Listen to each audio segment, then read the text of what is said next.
আসসালামু আলাইকুম, কেমন আছেন সবাই? আশা করি ভালো। আমিও ভালো আলহামদুলিল্লাহ। তো ছবি থেকে নিশ্চয়ই বুঝতে পারছেন আমি আজকে কি রান্না করব। গ্রামে এসেছি, গ্রামীণ পরিবেশের খাবার খাবো না তা তো হয় না। তো আজকে আমি লাউ দিয়ে মাছের ঝোল রান্না করব। তার জন্য প্রথমে আমি মশলাগুলো ভালোভাবে কষিয়ে নিচ্ছি। আর এখানে কিন্তু আজকে পাটায় বাটা আদা রসুন কাঁচামরিচ বাটাটা আমি ইউজ করেছি। মশলা কষানো হয়ে গেলে এতে পরিমিত ঝোল দিয়ে আমি কাঁচা মাছগুলো দিয়ে কষিয়ে নিব। আর গ্রামের মানুষ কিন্তু ভাজা মাছ খেতে সবজি তরকারিতে পছন্দ করে না, তারা কিন্তু কাঁচা মাছটাই খেতে পছন্দ করে। তো মাছগুলো হয়ে গেছে, এখন আমি মিষ্টি কুমড়াগুলো দিয়ে ভালোভাবে আমি এটাকে কষিয়ে নিব।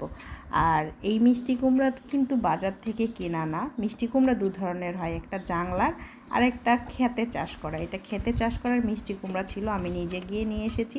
টাটকা ফ্রেশ সবজি খাওয়ার কিন্তু মজাই আলাদা। আর এখন এই সিজনে কিন্তু প্রতিটা মিষ্টি কুমড়ায় অনেকটা পরিমাণ মিষ্টি, খেতে কিন্তু ঝাল মিষ্টি খুব দুর্দান্ত একটা স্বাদ লাগে। তো আমি ভালোভাবে কষিয়ে নিচ্ছি যাতে মশলার কাঁচা গন্ধটা না থাকে বা লাউয়ের কাঁচা গন্ধটা চলে যায়। এভাবে রান্না করলে খেতে অনেক ভালো লাগে। আর আমার বাসাতে কাঁচা মাছ দিয়ে এভাবে কষিয়ে কষিয়ে মিষ্টি লাউ হোক বা যে তরকারি হোক রান্না করলে সবাই খেতে অনেক ভালোবাসে। কষানো হয়ে গিয়েছে, আমি এখানে পরিমিত পানি দিয়ে এটাকে ফুটানোর জন্য দিচ্ছি। যখন এটা অর্ধেকটা ফুটে চলে আসবে এর মাঝখানে আমি মাছ দিয়ে দিব। যেহেতু এটা লাউ মিষ্টি কুমড়া নরম, বেশিক্ষণ লাগবে না সিদ্ধ হতে, খুব দ্রুতই সবজি তরকারি হয়ে যাবে। এই পর্যায়ে আপনারা চাইলে এখানে সামান্য একটু চিনি ব্যবহার করতে পারেন।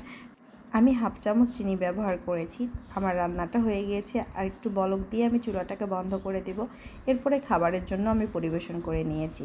তো আমার আজকের রেসিপিটা কেমন লেগেছে কমেন্টে জানাতে ভুলবেন না, বা আপনারা কে কে এমনভাবে রান্না করে খেতে ভালোবাসেন আপনি জানাতে ভুলবেন না। আজকের মতো এখানে, আল্লাহ হাফেজ।